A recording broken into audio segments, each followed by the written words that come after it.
Pourquoi la Côte d'Ivoire renforce son arsenal militaire? Le président Alassane Ouattara commande des hélicoptères de la Chine. Face à la menace persistante du terrorisme dans le nord de la Côte d'Ivoire, le pays se tourne vers la Chine pour renforcer son arsenal militaire.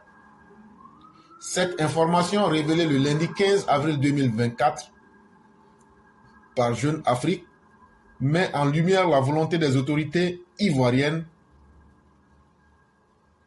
de moderniser leur armée et de s'adapter aux défis sécuritaires croissants.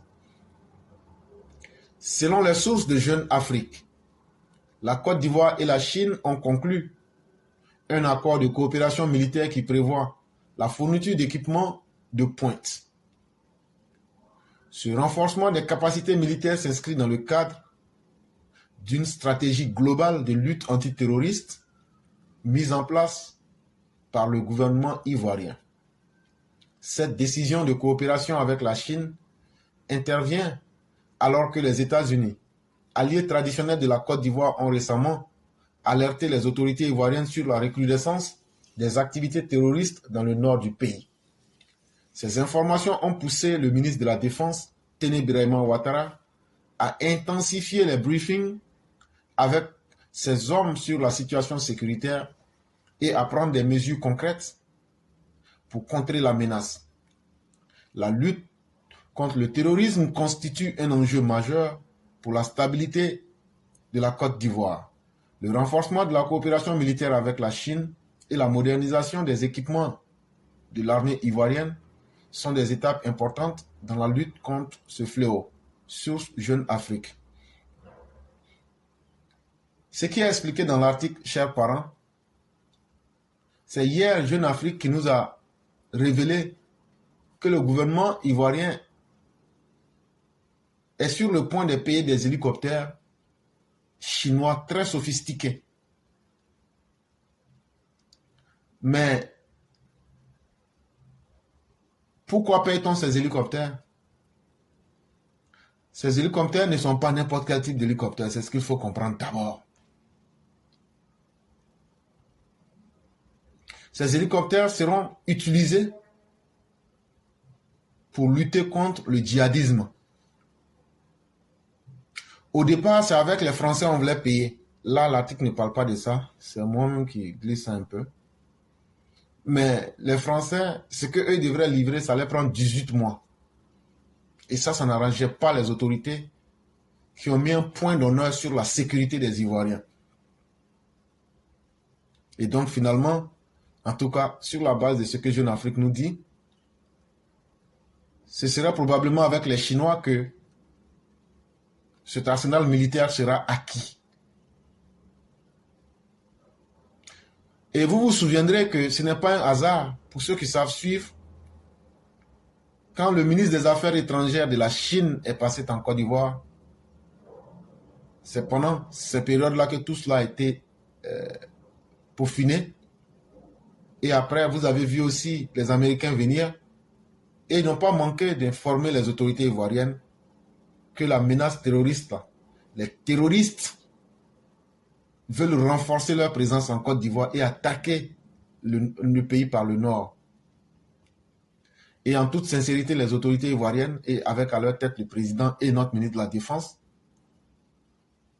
vraiment ne lésinent pas sur les moyens, ne dorment pas sur les moyens pour protéger les Ivoiriens.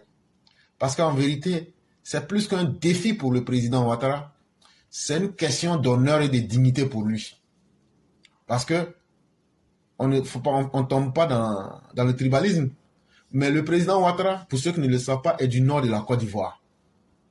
Et ce serait une honte.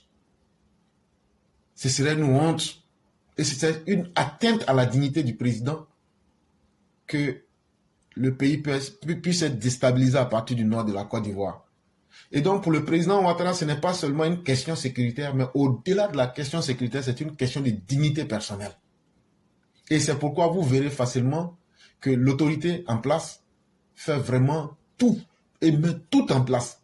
Comme je l'ai dit, ces hélicos-là, on devrait en observer. Ce sont des hélicos, ce n'est pas n'importe quel hélico. Souvenez-vous, la Côte d'Ivoire a du matériel qui fait peur. Souvenez-vous, je crois que c'était le 27 mars. Et souvenez-vous de ce qu'on vous avait dit. Il y a très peu de personnes qui en ont parlé parce qu'ils n'ont pas les renseignements. En réalité, ce ne sont pas les djihadistes.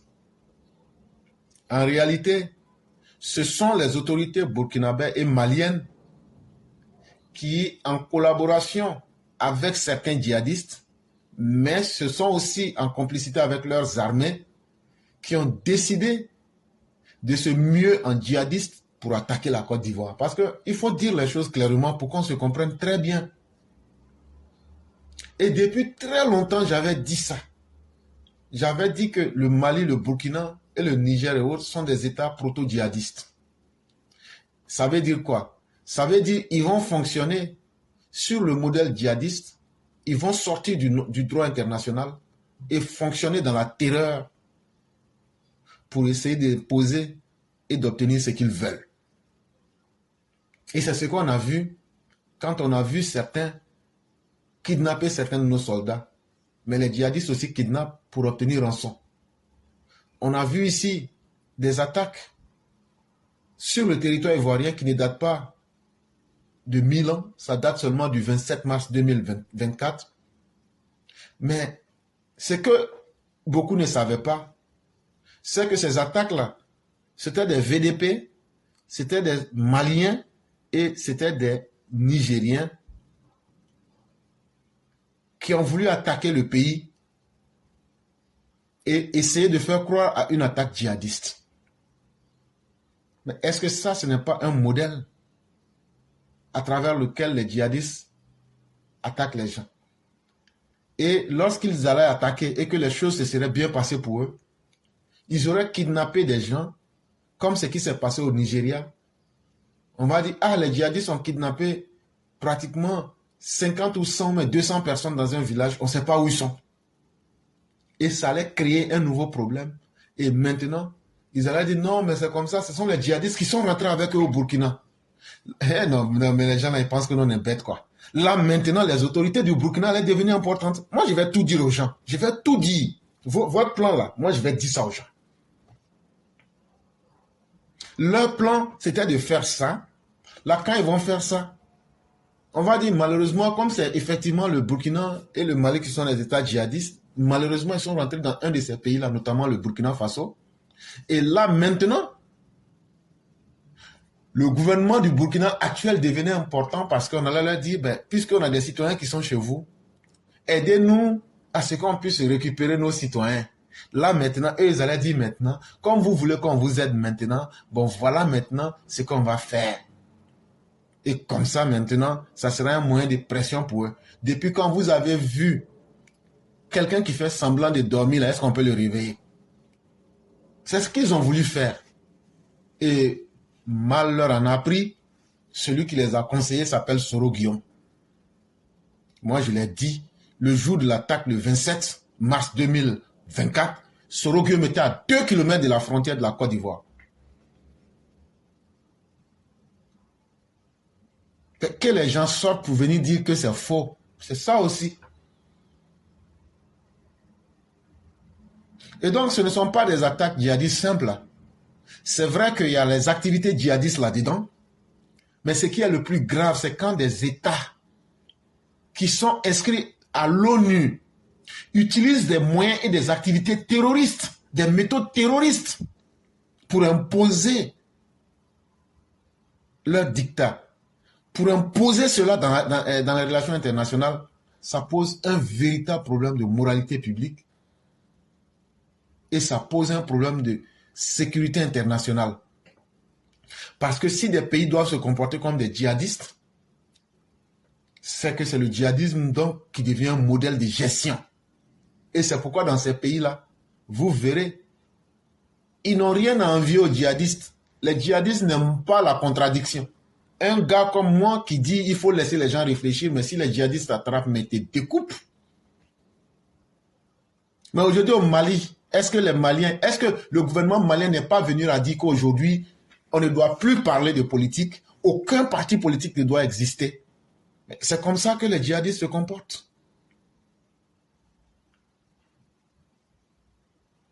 Et donc, Il ne faudrait pas que la Côte d'Ivoire se trompe. Officiellement, on nous parle de lutte contre le djihadisme ou le terrorisme. Mais cette terreur-là vient d'où? Et elle a quelle forme? Il faut aussi se poser cette question-là. Cette terreur ne vient pas exclusivement des djihadistes. Elle vient d'armées constituées dans des pays comme le Burkina, le Mali, le Niger et le Tchad. Et leur cible, en complicité avec la Russie, c'est de se faire la Côte d'Ivoire, c'est de se broyer la Côte d'Ivoire. Et il faudrait que l'autorité, avec les efforts qui sont déjà faits, que les populations elles-mêmes aussi s'impliquent. Il faudrait que vous, les gens du Nord, vous compreniez que vous devez activement et grandement négocier avec l'autorité ivoirienne. C'est votre seule voie de salut. Je l'ai dit ici, il faut avoir le courage de dire les choses sans se tromper. Hey, si ce n'était pas Alassane Ouattara, si ce n'était pas le ministre actuel de la Défense là, vous les gens du Nord là, j'ai dit, imaginez-vous Tidjane Thiam, il allait vous laisser dans les mains des djihadistes. Sorogio même, je vous ai dit que c'est aujourd'hui en accord avec lui que les djihadistes là sont en train de faire ça. Donc pour lui on met à côté. C'est Blé Goudé qui va vous protéger. C'est Simon Evé qui va vous protéger. C'est Gbagbo qui va vous protéger. C'est Bédié qui allait vous protéger. Et la vérité là, il faut qu'on se la dise simplement. Ça là, si c'est pas Alassane Ouattara seul et puis son frère Téné Brahima là, il n'y a personne qui allait même vous regarder. De toute façon, c'est entre eux là-bas, ils n'ont qu'à se tuer. Donc là, un homme là, même si tu ne connais pas ton destin là, tu connais au moins ton avenir. Ton destin là, c'est trop grand.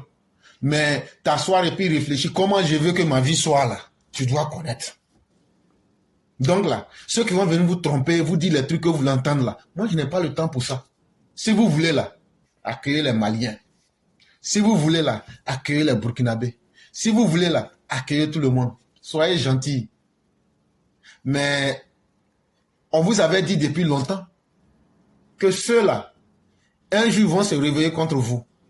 Vous avez vu le 27 mars ce qu'ils ont fait. Et ceux que vous voyez venir, qui font semblant de faire pitié là, ce sont des gens qui viennent pour prendre les informations, pour donner à leurs parents là-bas au Burkina, au Mali, au Niger, au Tchad, pour pouvoir vous éventrer un matin.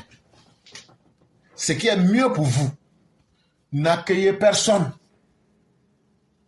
N'accueillez personne dans vos villages. N'accueillez personne dans vos villes. N'accueillez personne dans vos localités.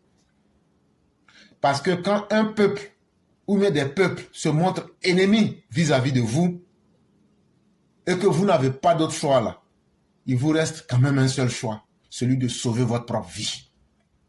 Et ce n'est pas petit dans une existence. La capacité de sauver sa vie là, ça ne se négocie pas. Et on vous a plusieurs fois dit ici, faites attention.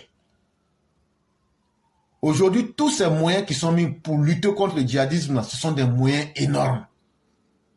Et il faut remercier le gouvernement. Mais la meilleure manière de remercier le gouvernement, c'est de collaborer avec nos préfets. C'est de collaborer avec nos sous-préfets. C'est de collaborer avec nos forces de défense et de sécurité. Tous les petits mouvements. Tout ce que vous voyez de suspect, signalez-le très tôt. Et vous-même là, montrez à la face de l'autorité que vous n'êtes plus prêt à accepter n'importe qui dans les régions nord pour ne pas être victime un jour du terrorisme.